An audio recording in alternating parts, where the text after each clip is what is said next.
மாண்புமிகு தமிழக முதல்வர் அவர்களுக்கு வணக்கங்க. எனக்கு பேசுறது கூட பயமா இருக்குங்க. ஏதாவது இந்த மாதிரி ஏதாவது பேசினா உடனே உள்ள பிடிச்சி போட்டுலாம் சொல்றாங்க, தெரியலைங்கய்யா. ஆனா என்னுடைய ஆதங்கத்தை எங்க மக்களின் சார்பா, பொதுமக்களின் சார்பா நான் தெரிவிக்க வேண்டிய கட்டாயத்தில் இருக்கேங்க. ஏன்னா நான் வந்து டிஎம்கேக்கு ஓட்டு போட்டேங்க, அதை ஓப்பனா சொல்ல முடியும். ஏன்னா எங்க ஊர் சைடு வந்தீங்கன்னா தெரியும், நாங்க பரம்பரையா டிஎம்கே சப்போர்ட் பண்றவங்க. இது எனக்கு ஏதாவது அரசியல் பின்விளைவுகளை ஏற்படுத்தினாலும் பரவாயில்லைங்கய்யா. ஆனா லஞ்சம் தலைவிரிச்சு ஆடுதுங்க ஐயா, தலைவிரிச்சு ஆடுது. வெறும் கம்யூனிட்டி சர்டிபிகேட், இன்கம் சர்டிபிகேட் கூட ஒரு 500 ரூபாய் 1000 ரூபாய் கொடுக்காம வாங்க முடியலைங்க. அந்த ரெவன்யூ டிபார்ட்மெண்ட் ஒன்று இருக்கு இல்லீங்களா, வருவாய்த்துறை, அதை நம்பிதான் எங்க வாழ்க்கை. எங்களை மாதிரி சாதாரண ஆட்களுடைய வாழ்க்கை முழுக்க முழுக்க வருவாய்த்துறையோட முடிஞ்சிடும். விஓ, ஆர்ஐ, தாசில்தார் இவங்க தான் எங்களுக்கு அதிகபட்சம். இவங்களோட எங்க வாழ்க்கை, எங்களுடைய எல்லா ஜோலியும் முடிஞ்சிடும் வச்சுங்களேன்.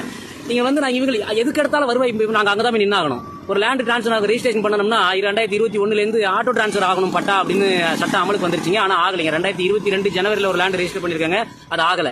இப்பதான் போய் விஓ பார்த்துட்டு அப்படியே வரங்க பட்டா டிரான்ஸ்ஃபருக்கு.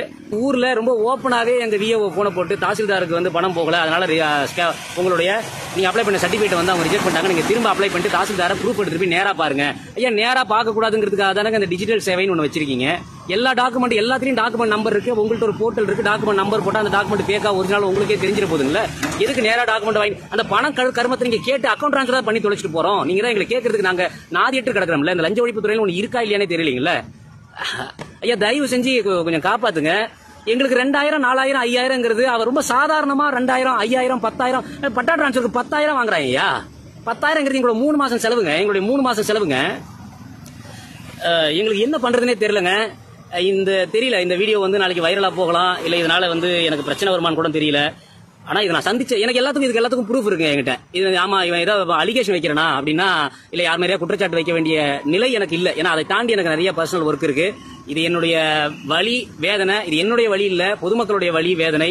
ஒவ்வொருத்தரும் அந்த தாசில்தார் ஆபீஸ்ல இருந்து, விஓ ஆபீஸ்ல இருந்து, ஆர்ஐ ஆபீஸ்ல இருந்து புலம்பிக்கிட்டு தலையில அடிச்சுக்கிட்டு கண் கலங்கி வெளியில வர்றதை பார்க்க முடியுது. ஒரு காசு கேட்கறாங்க, கொடுக்குறோம். ஒரு அம்மாவுக்கு காசு கேட்கறாங்க, அந்த அம்மா மீட்டிங் எங்கேயோ போயிட்டாங்க கடலூருக்கு. காசை வேற அவங்கள்ட்ட சொல்லியிருக்கேன், அவங்கள்ட்ட காசை கொடுத்துட்டு ஒரிஜினல் டாக்குமெண்ட் அவங்கள்ட்ட வெரிஃபை பண்ணிட்டு போங்கிறாங்க. அவங்க பேரு HDD, ஏதோ தலைமை இணை எழுத்து துணை வட்டாட்சியர் ஏதோ சொல்றாங்க அந்த பதவி பேரு.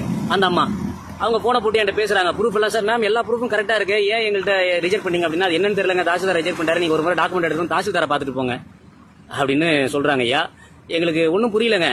நாங்க ஏன்னா எனக்கு இதுக்கு முன்னாடி டாக்குமெண்ட்ஸ் எல்லாம் வாங்கியிருக்கேங்க. எனக்கு இவ்வளவு பெரிய அழுத்தம், இவ்வளவு பெரிய பிரஷர் இல்லைங்க. இன்னைக்கு வந்து ஒரு நாளைக்கு ஒரு சர்டிபிகேட்டுக்கு 2000, நாங்க ஒரு 10 சர்டிபிகேட் வாங்கணும்னா நான் எங்க போறதுங்க ஐயா, நாங்க எங்க போறதுங்க? ஒரு மாசம் 10,000 15,000 சம்பாதிக்கிறவங்க எங்க போவான்? இல்ல அரசு அதிகாரிகள் ஒழுங்கா சம்பளம் தரலையா? இல்ல என்னங்க பிரச்சனை? இவ்வளவு ஓப்பனா பொதுமக்கள் இருக்கிறாங்களேன்னு சொல்லி அவங்க கேட்ட பணத்தை கேட்டு சரி அந்த கருமத்தை கேட்டு கொடுத்துருவோங்கிற முடிவுக்கு வந்து பணத்தை கொடுக்கறதுக்கு நம்ம தயங்கி எப்படி நமக்கு எல்லாம் சுத்தி ஆளுங்க இருக்காங்களே, இந்த பணத்தை எப்படி வாங்குவாங்கிற தயக்கத்தோட நாம வெளியில வரேங்க. நான் வெளியில வரேன், அவர் ஏன் என்னாச்சு, ஏன் வெளில போறீங்க அப்படின்னு சொல்லி அத்தனை கொடுங்க அப்படின்னு சொல்லி எல்லா மக்களுக்கு முன்னாடியே அந்த பணத்தை வாங்குறாங்க. அங்க இருக்கிறவங்க அத்தனை பேரும் என்னையும் பாக்குறாங்க, அவரையும் பாக்குறாங்க.